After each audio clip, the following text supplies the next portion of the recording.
بسم الله الرحمن الرحيم. الحمد لله والصلاة والسلام على رسول الله وعلى آله وصحبه ومن والاه.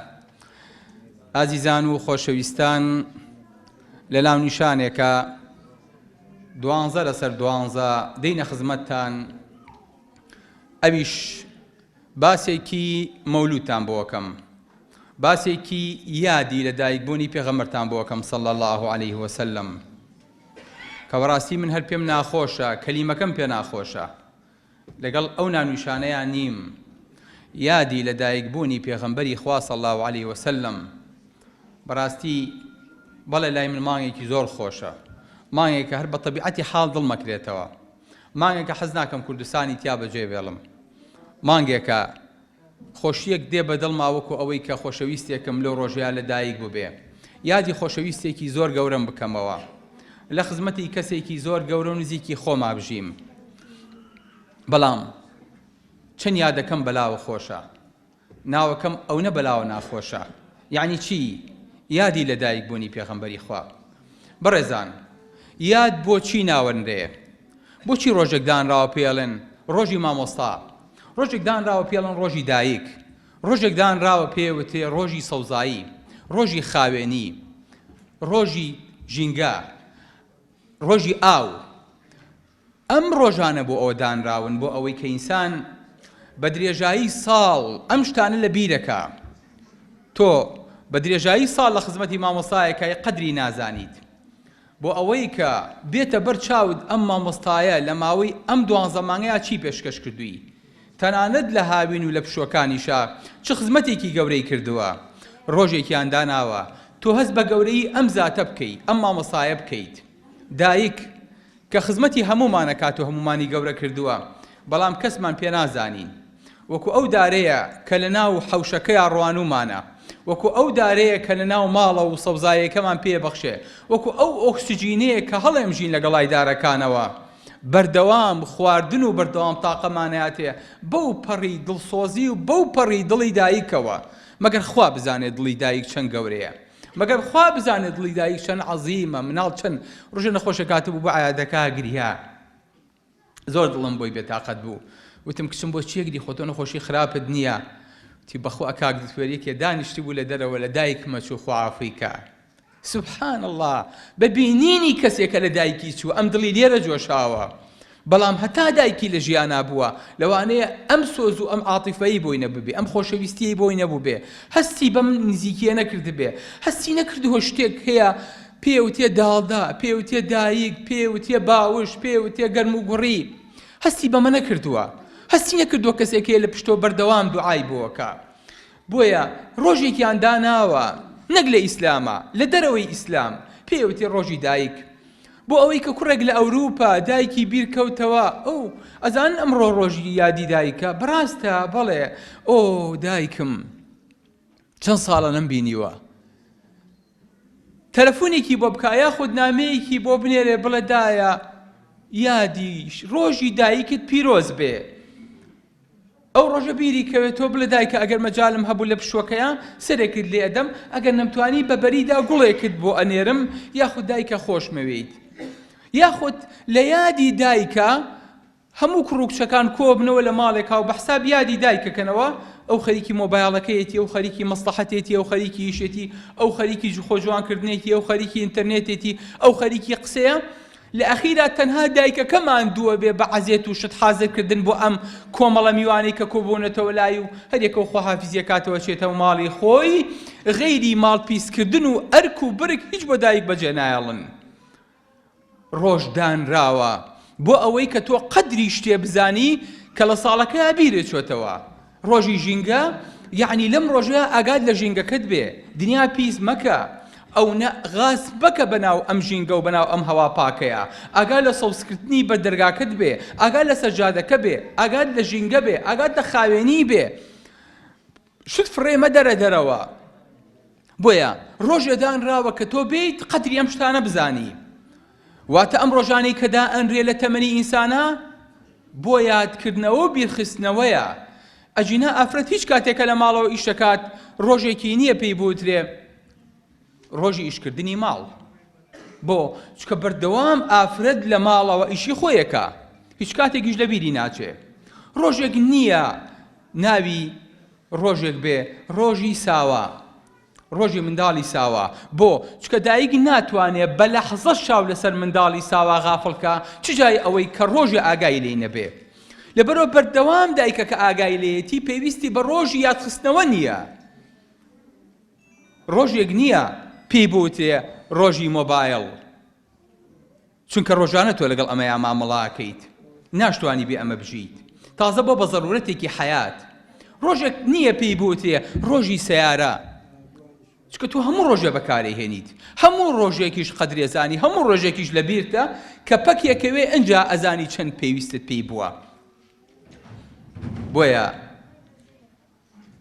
دانانی ڕۆژ دانانی یاد لە ساڵێکە بۆ یادکردنەوەی هەر مناسەبەیەک واتە ئەم مناسەبەیە بۆ خۆی شتێکی لە بیر چووە شتێکی لە بیر کراوە ویستاکەنە بیرمانەکەوێتەوە تازە بە تازە یادەکەینەوە بۆیە من لەگەڵ یادی لە دایکبوون و یادکردنەوەی پێغەمبەری خوایانیم بەم معنایە صلی الله علیه وسلم کە یەک لەسەر 12 بێ واتە لە 12 مانگا ئێمە یەک مانگ بیری پێغەمبەری خوامان بکەوێتەوە صلی الله علیه وسلم لە شەو ڕۆژێکا یەک جار یەک سەعات بیری پێغەمبەری خوامان کەوێتەوە صلی الله علیه وسلم ئەمەم پێخۆش نییە ناکرێ ئێمە ئەم مانگانە ئەم ڕۆژانە بێت و تێپەڕێ تەنها یەک ڕۆژمان هەبێ بڵێن ئەلحەمدولیلا پێغەمبەری خوا لە دایک بووە صلی الله علیه وسلم تایە خۆشەویستانم ئەگەر لە دایکبوونی مناڵێک لە ناو بیابانێکە کە ناوین رابێت و محەممەد و باوکی نەمابێ جێی باوکیشی بگرێتەوە و کە سوکارەکەی دڵیان پێی خۆش بێ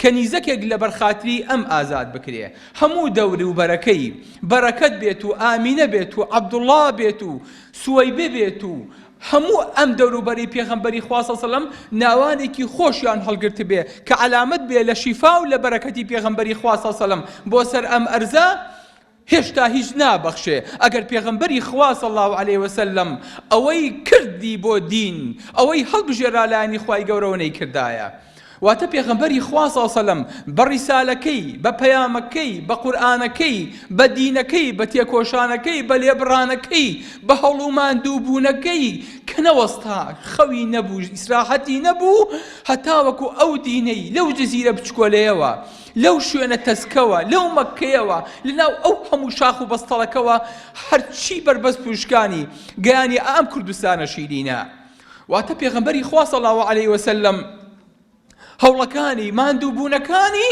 لە بەرخاتی من و تۆ بوو پێغەمبەری خوا صلی الله علیه وسلم لە کاتێکا پەیامی بۆ هات وتی یا ئەیها المزەمل یا ئەیها المدەثر قم فأنذر ئەی محەممەد یەکەم شت هەستە نا یەکەم شت اقرأ باسم ربك الذي خلق دواتر قم هەستە دواتر قم یا ئەیها المزەمل قم یا ئەیها المدەثر قم واتە ئیقرائێ بخوێنە ئەی محەممەد دواتر هەستە دواتریش هەر هەستە ئیشکە بگەڕێ ماندوو بە عەزێت کێشە مەضا زەمەن النەوم یا خەدیجە کاتی خەو بەسەر چوو ئەی خەدیجە پێغەمبەری خوا صلی الله علیه وسلم ئیسراحەتی نەکرد لە 23 ساڵی پێغەمبەرایەتیە هەتا وەکو شەو و ڕۆژ و 12 ساعات و 12 ساعاتی خستە سەر یەک هەتا وەکو ئەو دین و پەیامە بگاتە ئێمە مناڵێکی جوولەکە کە پێغەمبەری خوا ئەچێتە ماڵەکەی بۆ چکە پێغەمبەری خوا مناڵە جوولەکەکەی خۆشەویست وتیانەی پێغەمبەری خوا نەخۆشە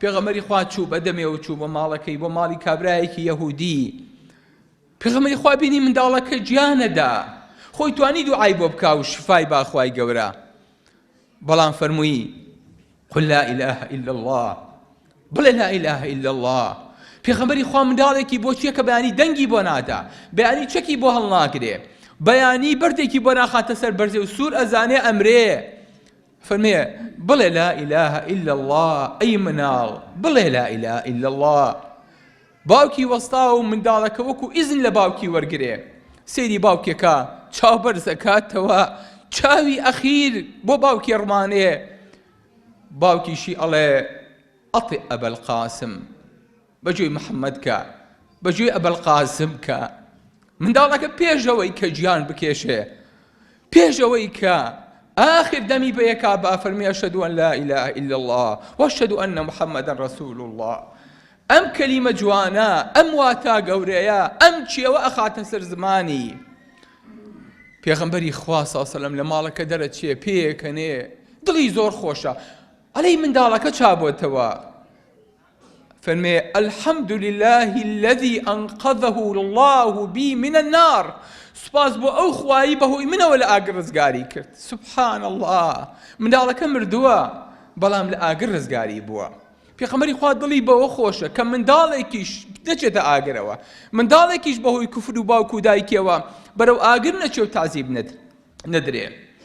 کەواتە پێغەمبەری خوا صلی الله علیه وسلم لە ژیانی خۆیە لە 12ەوە بۆ 12 لە 12 ڕەبیع الأولەوە بۆ 12 ڕەبیع الأول بە درێژایی 63 ساڵی سراحەتی نەبوو. هەموو ژیانی ماندوێتی و عەزێتی و دەربەدەری و شوانی و ئیشکردن و تەعزیب و لێدان و مناڵ مردن و کۆسکەوتن و فەقیری و هەرچی تۆ بە مێشکدایە لە موسیبەت و ناڕەحەتی بەسەر پێغەمبەرەکە تا هاتووە صلی الله علیه وسلم.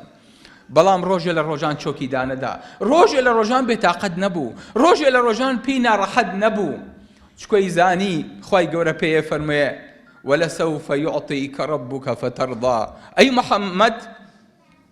ئەی محەممەد خوای گەورە ئەداتێ ئەو نەتێ تا ڕازی ئەبیت. فەرموو واللهی ڕازی نابم هەتا خوای گەورە لە ئومەتەکەم خۆش نەبێ. ئەی محەممەد ما وەدەعەکە رەبوکە وەما قەلا.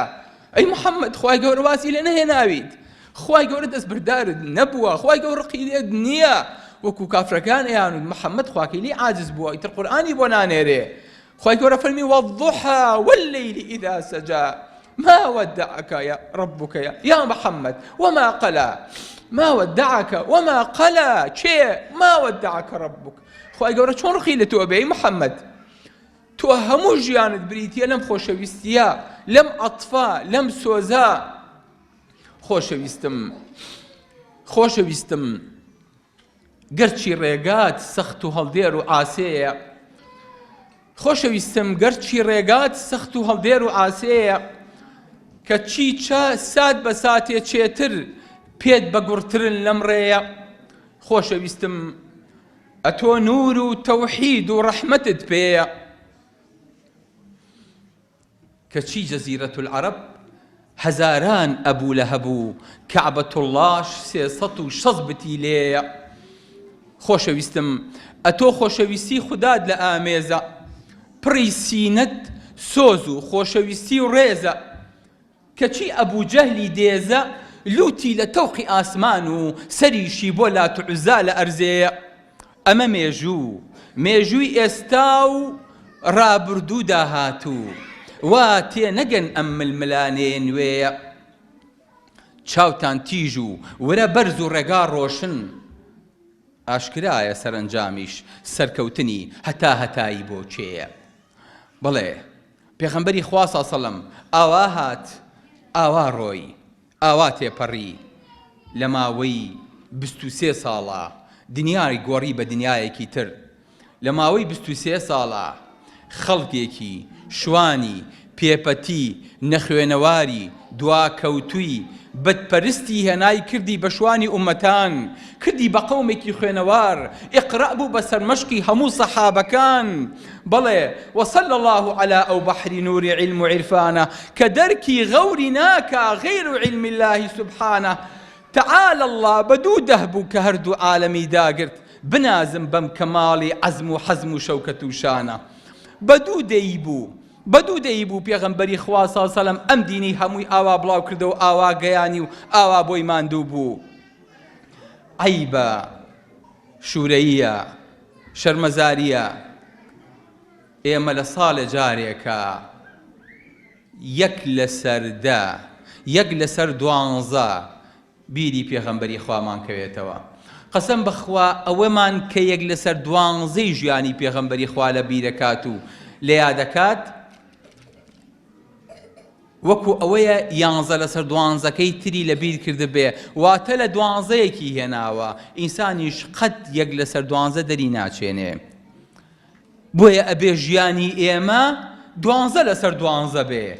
ژیانی ئێمە بۆ پێغەمبەری خوا صلی الله علیه و سلم یادکردنەوەی ئێمە بۆ پێغەمبەری خوا صلی الله علیه و سلم بە درێژایی تەمەن بێ بە درێژایی ساڵ بێ ڕۆژێ لە ڕۆژان ساتێ لە ساتەکان پێغەمبەری خوامان بیرنە صلی الله علیه و سلم کە هەستاین بە سەڵەوات لەسەر پێغەمبەری خوا صلی الله علیه و سلم سەڵەوات بین کە خەوتین بە سەڵەوات لەسەر پێغەمبەری خوا صلی الله علیه و سلم کۆتایی بێنین هەرچیەکمان کرد وەکو سەحابەکە فەرمووی یا ڕەسوول الله من ئەمەوێت یەک لەسەر چواری دوعاکانم بکەم بە سەڵەوات لەسەر تۆ فەرمی بیکە ئەگەر توانیش زیاتر فەرمی پێغەمبەری خوا یەک لەسەر سێی دوعاکانم بکەم بە سەڵەوات لەسەر تۆ فەرمی بیکە ئەگەر توانی زیاتر فەرمی پێغەمبەری خوا نیوەی دوعاکان بکەم بە سەڵەوات لەسەر تۆ ئەڵێم اللهم صل على سيدنا محمد وعلى آل سيدنا محمد كما صليت على إبراهيم وعلى آل إبراهيم وبارك على محمد كما باركت على إبراهيم وعلى آل إبراهيم في العالمين إنك حميد مجيد فەرمی ئەگەر بیکەیت و زیادی شکی باشترە فەرمی ئەی پێغەمبەری خوا هەرچی دوعامای کەم بە سەڵاوات لەسەر تۆ یعنی شەو و ڕۆژ زیکرەکانم ئەبێ بە سەڵەوات لەسەر تۆ یعنی کە چوومە هەر مناسبەیەکەوە کە چوومە هەر شوێنێ بە هەر ڕێگەیەکا ڕۆیشتم هەر کاتێکم هەبوو هەر فەراغێکم هەبوو هەر بیرکردنەوەیەکم هەبوو هەر کاتێ زمانم لە گۆ وەستا ئەڵێم اللهم صل على سيدنا محمد ئەگەر چوومە ناو فاتیحەوە وتیان بەخێر بێ کاکە خوا لێی خۆش بێ خوا عەفوی کایە خوا خەڵک لە جاتەیە کە فاتیحا بخوێنێ من سەڵەوات لەسەر گیانی پێغەمبەری خوا دەم صلی الله عليه وسلم هەموو لەحزەیەک هەموو ساتێک هەموو کاتێک پێغەمبەری خوام لەبیرە فەرمی ئەگەر وا بکەیت ئیدەن یوقضا هەمووک قەرزەکانە لە کۆڵە بێتەوە خەفەتەکانە لە کۆڵە بێتەوە کارەکانە سەرکەوتووە بێ واتە ئینسان بە موجەڕە سەڵەوات لەسەر پێغەمبەری خوا صلی الله علیه وسلم خوای گەورە هەموو کێشەکانی بۆ حەلەکە و دڵی خۆشەکە و قەرزەکانی لە کۆڵەکاتەوە و موشکیلەکانی بۆ حەلە بن